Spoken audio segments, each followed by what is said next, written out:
Mohanavani Telugu podcast వింటున్న శ్రోతలందరికీ ముందుగా కార్తీక మాస మరియు నాగుల చవితి శుభాకాంక్షలు.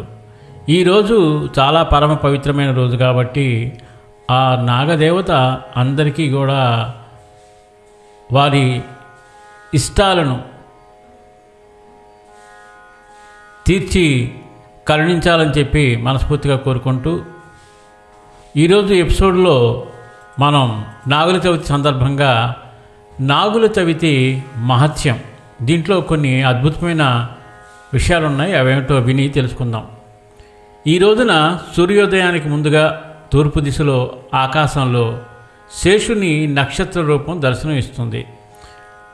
ఆ రోజు ప్రజలు తమ వంశాచారాన్ని అనుసరించి నాగేంద్రునికి పాలు పోసి చలిమిడి, వడపప్పు, నువ్వులతో చేసిన తీపి పదార్థాలు నైవేద్యంగా సమర్పిస్తారు. ఈ రోజున గణపతి ఆరాధన, సుబ్రహ్మణ్య ఆరాధన కూడా అత్యంత శ్రేష్టమైన ఫలితాలను ఇస్తాయి. పెళ్లి కాని వారు, సంతానము కలగని వారు, నాగదోషము లేదా ఇతర గ్రహదోషాలు ఉన్నవారు నాగదేవతలను ఆరాధించడం వల్ల మేలు పొందుతారు. నాగ నక్షత్రాలు ఆశ్లేష, ఆరుద్ర, మూల, పూర్వభాద్ర, పూర్వాషాఢ. ఈ 5 నక్షత్రాలు సర్ప నక్షత్రాలుగా పరిగణించబడతాయి. సర్పము అనగా కదిలేది, పాకేది. నాగ అనే పదంలో న మరియు అగ అనగా నిరంతరం కదులుతూ ఉండేదని అర్థం. క్షణం కూడా ఆగకుండా సాగేదానికి నాగము అంటారు. నాగము అంటే కాలము, ఎందుకంటే సమయము అలాగే నిరంతరం కదులుతూ ఉంటుంది, అందుకే కాలనాగము అని అంటారు. జ్యోతిష్య శాస్త్రానుసారము కాల సర్పదోషము ఉన్నవారికి జీవితంలో అవరోధాలు ఎదురవుతాయి. జీవితం కూడా ఒక నిరంతర ప్రయాణమే, అదే నాగం. ఉరగము అనే అర్థం. సర్పము తన హృదయ భాగంతో పాకుతూ ఉంటుంది, దాన్ని ఉర అంటారు. అందుకే సర్పానికి ఉరగము అనే పేరు వచ్చింది. మన మనస్సు కూడా ఉరములో ఉంది.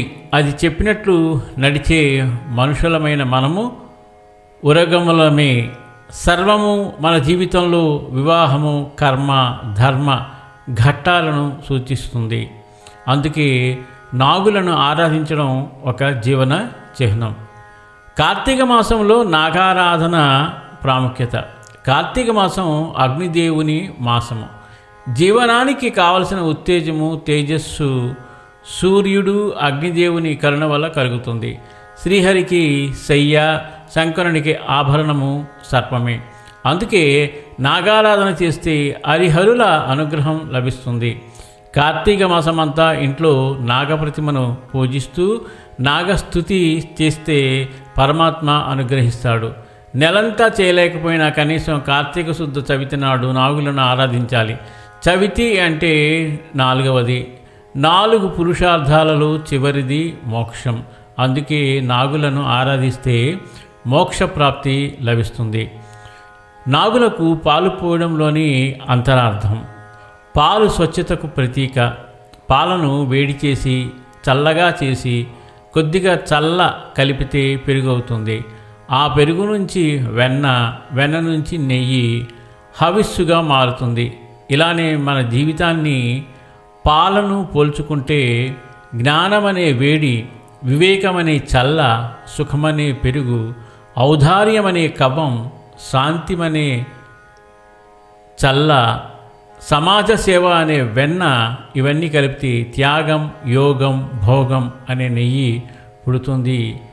అదే జీవనసారం. జీవితం అనే పాలను నాగులకు అర్పించడం అంటే జీవనమంతా శుద్ధి చేయడం. పవిత్ర శాస్త్ర వాక్యం. దేవాహు చక్షుషా పుంజానాహ్ భక్తాన్ పాలయంతి అనగా దేవతలు ప్రసాదాన్ని చూపులతోనే ఆరగిస్తారని అర్థం.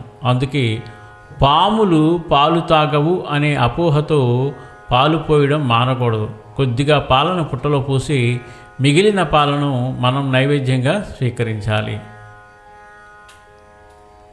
మరొకసారి అందరికీ నాగుల చవితి శుభాకాంక్షలు తెలియజేస్తూ ఇంత అద్భుతమైన విషయం 10 మందికి షేర్ చేసి ఈ రోజున వారికి మంచి విషయాన్ని మనం షేర్ చేశామనే తృప్తితో ఆ నాగరాజు యొక్క ఆశీస్సులు పొందుతాం. సర్వే జనా సుఖినో భవంతు, లోకా సమస్తా సుఖినో భవంతు. ధన్యవాదాలు. స్వస్తి.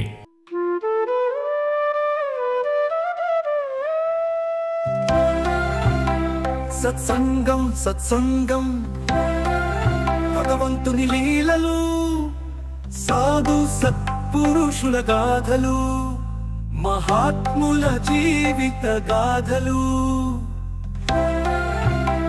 భగవంతుని తత్వం తెలుసుకునే ప్రయత్నమే సత్సంగం. ఈ సత్సంగం వినండి, వినిపించండి, వింటూనే ఉండండి. సత్సంగం, ఈ సత్సంగం.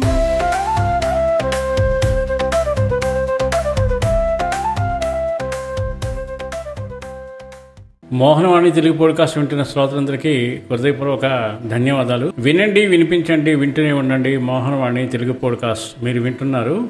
మోహనవాణి. మన మోహనవాణి కార్యక్రమాలు మీకు నచ్చినట్లయితే వెంటనే ఒక లైక్ చేయండి, అలాగే కామెంట్ చేయండి, ఎక్కువ మందికి షేర్ చేయండి. సబ్స్క్రైబ్ చేసుకోకపోతే వెంటనే మన ఛానల్కి ఇప్పుడే సబ్స్క్రైబ్ చేసుకోండి. ధన్యవాదాలు.